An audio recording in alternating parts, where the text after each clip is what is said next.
Good morning. We ready, Rabotai? Okay. Good morning, Rabotai. Welcome to Breakfast on the Class. Breakfast on the Class today is dedicated for the Refuah Shlema of Sipora Bat Helen Sarah. May she have a successful surgery and a speedy recovery, sponsored anonymously. As well, a Breakfast on the Class dedicated loving memory of Mrs. Lily Safra Leah Shalom, Lilun Ishmat Leah Bat Dova Cohen Vechana, whose philanthropy has reached so many throughout the entire world.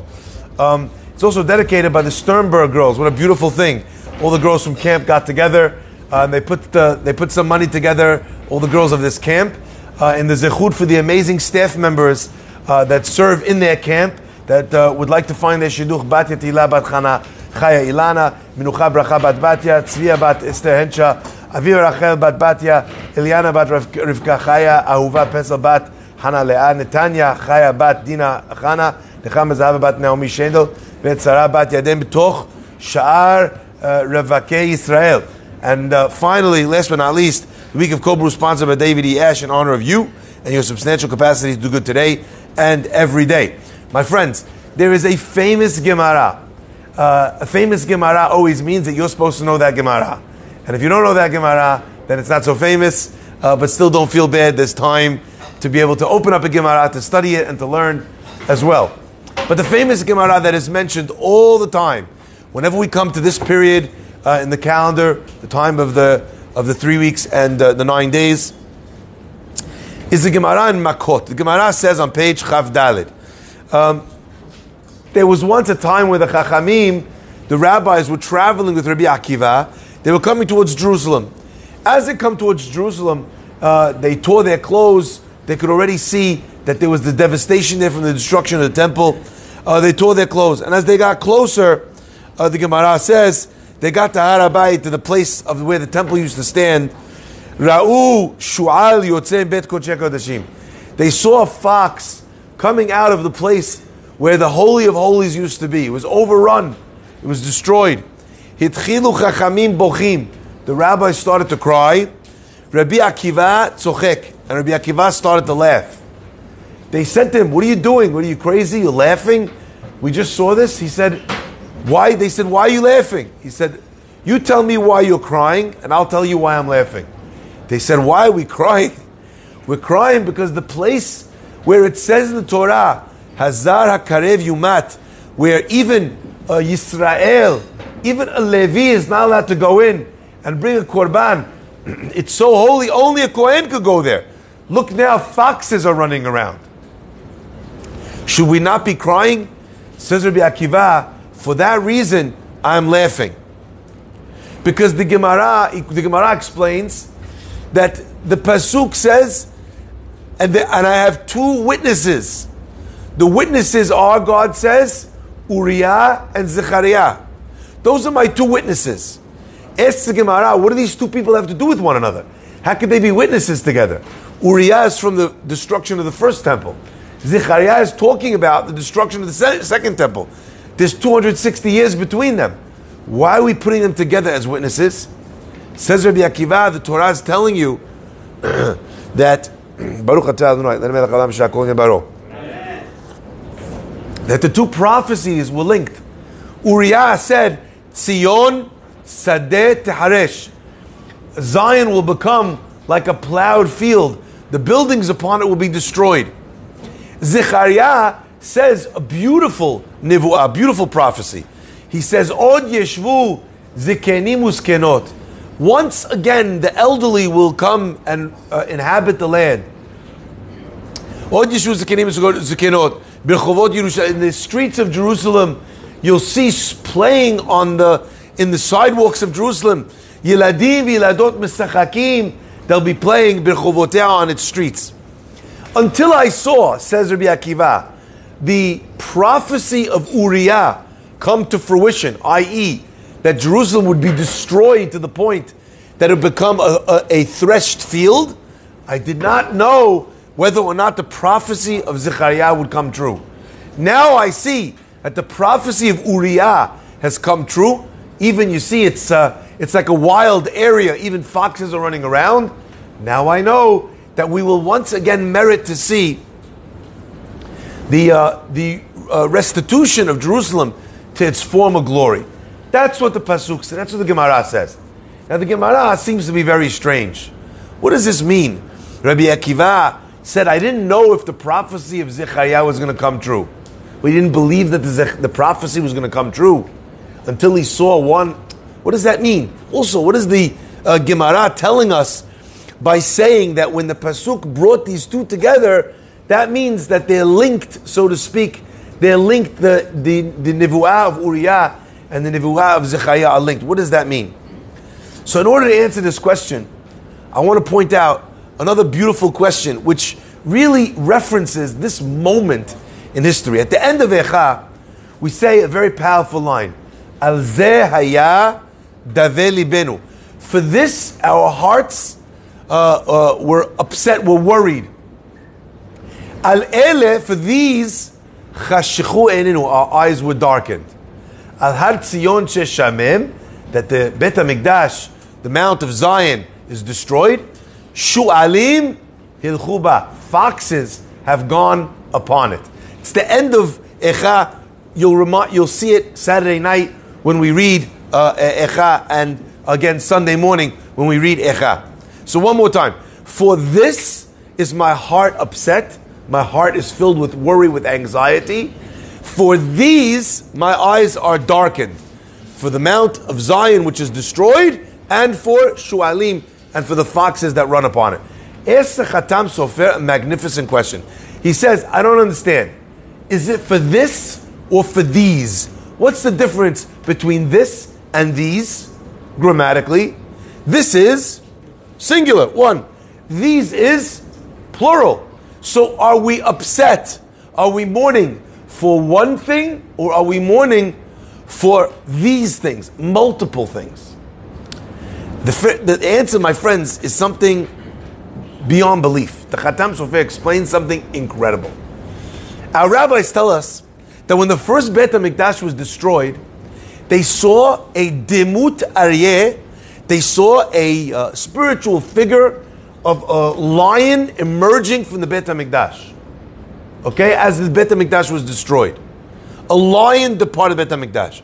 At the end, the second Bet HaMikdash, we don't see a lion. Which animal is involved in the destruction? A fox. Says the Khatam Sofer something incredible.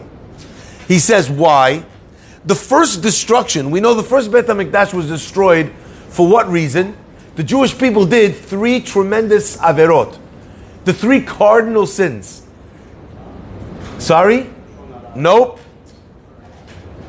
Idolatry, avodah zarah, gilui arayot, adultery, and shfichut damim, and murder.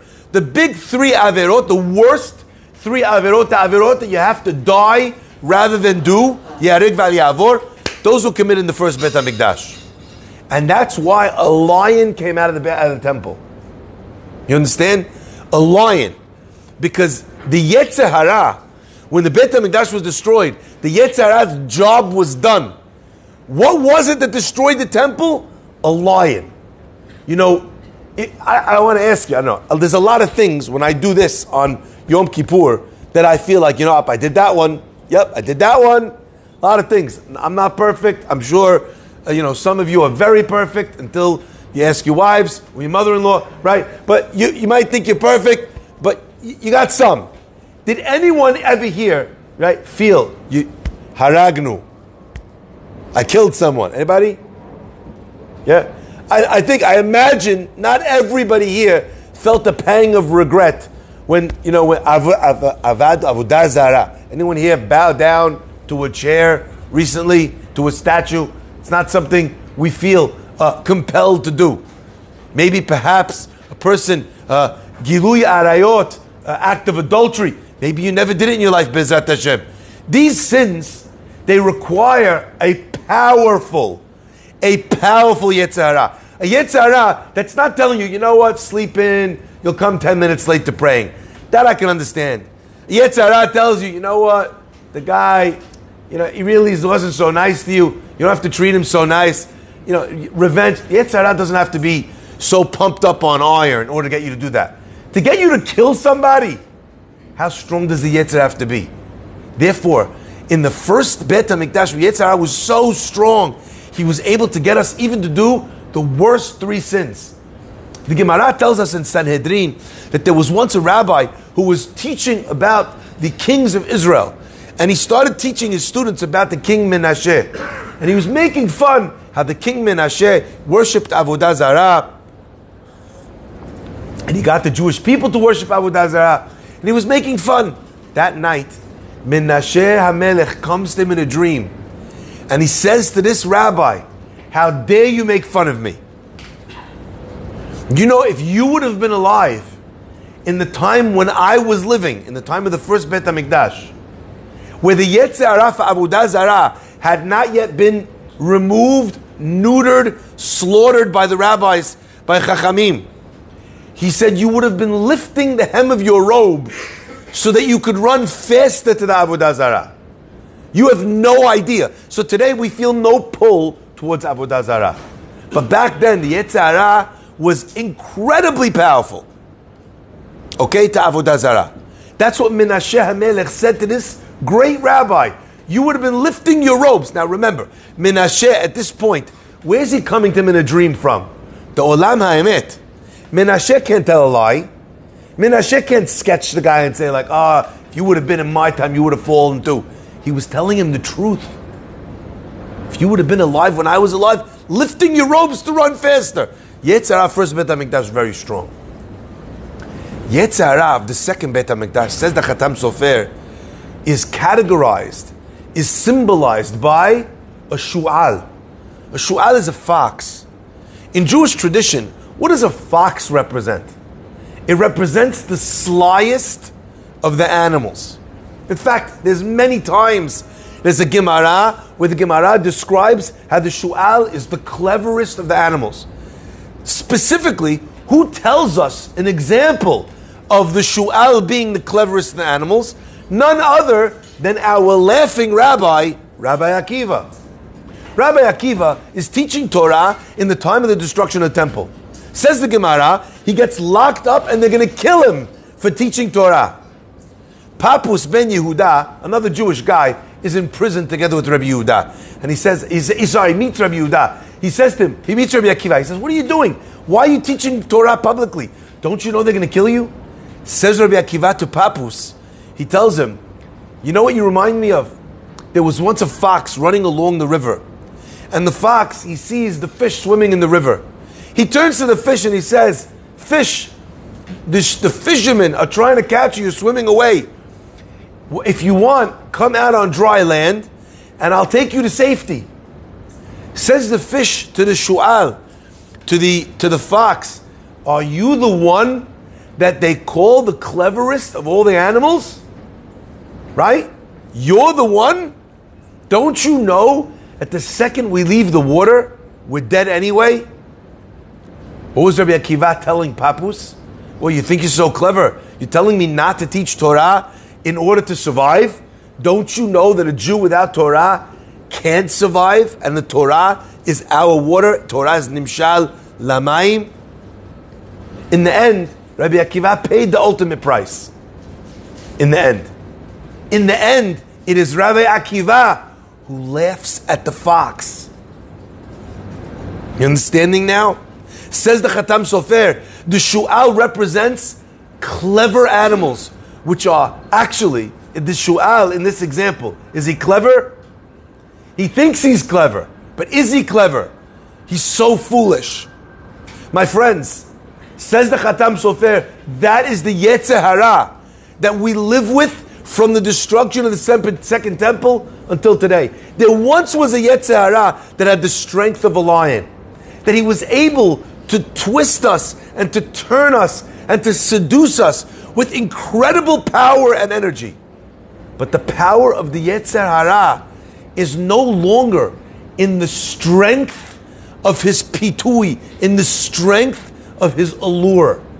The strength of the Yetzer Hara since the second temple is the strength of something that presents itself in the mind like it's a smart idea, but really it's quite foolish.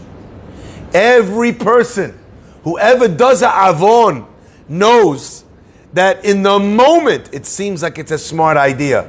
But in the end, how we regret the sins that we do. Like we say in Anna, in those moments, we look at God and we say, look, I did a mistake. It was so not worth what I did. So many times a person, for the sake of 1 minute of desire, of temptation, what do they throw away? You throw away a lifetime of a good name because one time you stuck your hand in the cookie jar and you couldn't say no.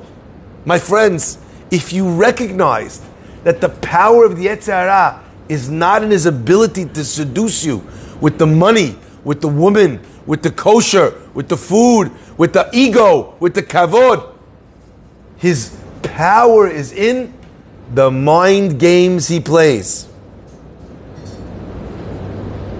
If I do this, I'll be more popular. I'll have more money. People will respect me. Don't you realize, fool? Nobody respects someone who gets something via a method that's crooked. The Shu'al presents himself as if he's clever, but ultimately, he's so foolish. Take a second look at the Shu'al, and you'll recognize that actually the Yetzer Hara has almost no power over you. A fox is not a powerful animal. Its power is in its trickery.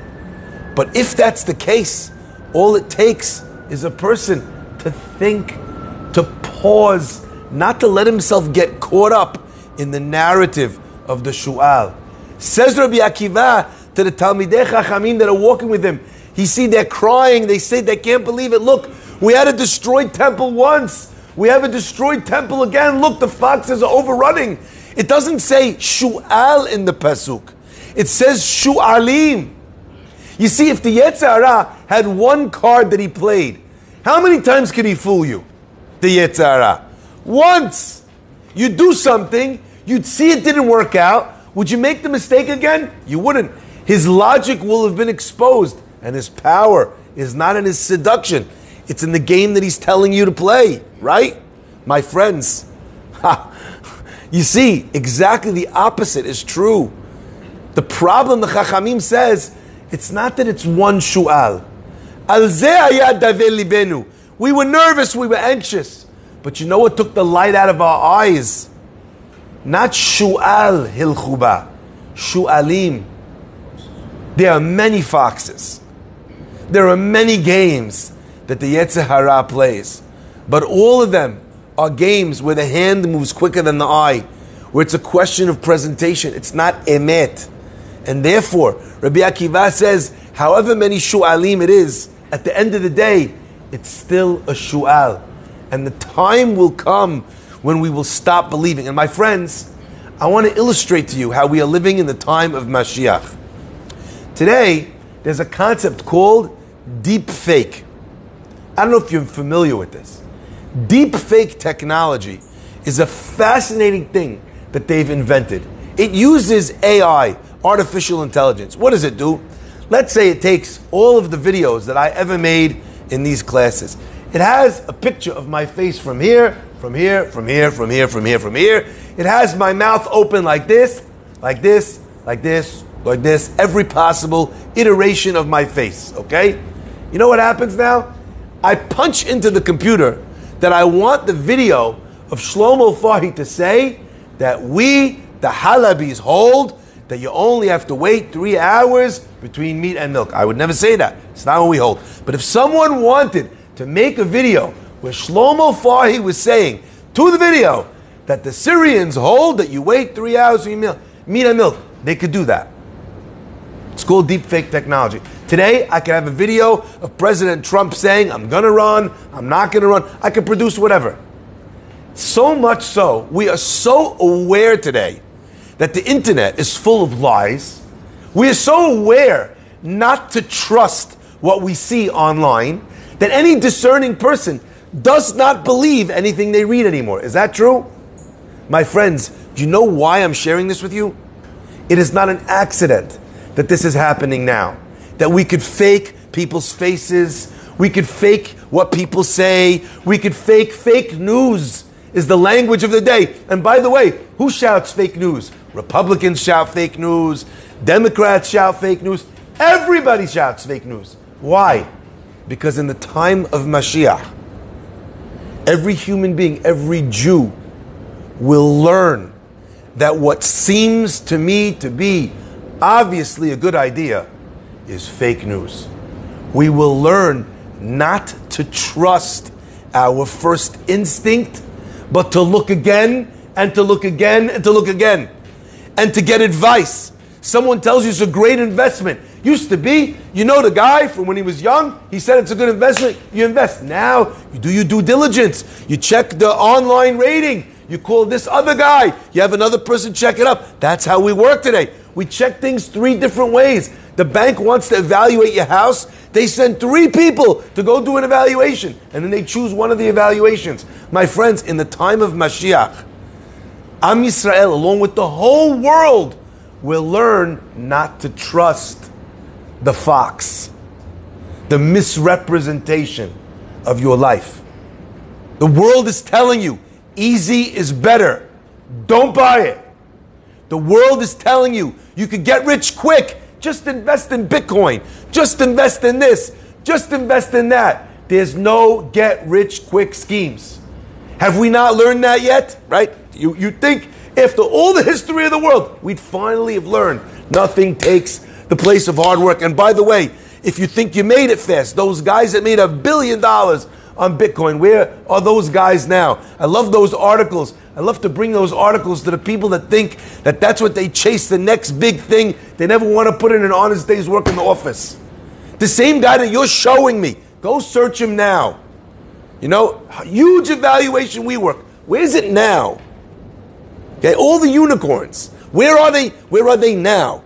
MySpace, Yahoo, gone. Every guy bragged about, spoke about, you know what? If only I was gonna, and that was the big thing. And then where did it go? And then we are watching these things slowly fall off cliffs. Think of the last time you saw a Blockbuster store. How many years ago was it? Think of the last time you saw a non-digital camera. All these things that seem rock solid, eventually they prove themselves to be nothing more than an illusion, the illusion of the fox. Says Rabbi Akiva to his friends, I'm laughing at the fox because the fox always presents something as if it's obvious, and in the end it isn't. And although right now we are caught in his snares, in his tricks, the time will come, says Rabbi Akiva, Od yeshvu zekenim uskenot. The time will come where the old will sit on the streets, they'll return to Jerusalem, the young people will play, Mashiach will come, and in that era will be fox-proof. I always laugh at the fact that now, in our era, there's a news station which upholds conservative values, and the name of the news station is Fox. I always thought that was hilarious. Just a twist of irony. My friends, I'd like to end by saying this one last piece. You know, there was an old ma'amar they used to say in the name of the Hasidim, in the name of of some of the righteous people. They would say, you know, if ever the time came where the Jewish people would all walk out of their houses, walk out of their neighborhoods, and all hold hands together. If all the Jewish people held hands together, Mashiach would have no choice but to come immediately. You got that? If all the Jews could put aside their differences and hold hands, Mashiach would come immediately. Except, say the rabbis, that in order for all the Jewish people to hold hands, the only way the Jewish people will hold hands is if the Mashiach came. This is also the game of the fox. God could tell us what we need to do in order to bring Mashiach. And we will do everything except for that thing. We know Sinat Chinam is the reason. We know Ahavat Chinam is the solution. So why are we doing every other thing under the sun to bring Mashiach and not that? That's the game of the fox. But my friends, I remember when I was a kid, you know, Bugs Bunny used to say, right? You know, it's duck season. Remember that? It's wabbit season. My friends, now It's fox season. We're hunting the foxes. We understand that these things are illusions.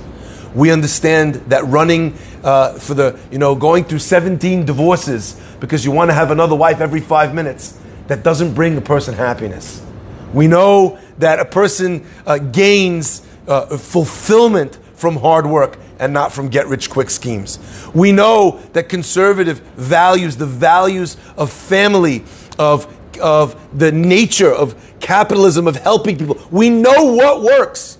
My friends, when they sell you a bill of goods and you can look in the history of the world and see for yourself that there has never been a time when communism and socialism worked to build a successful country. Look at history.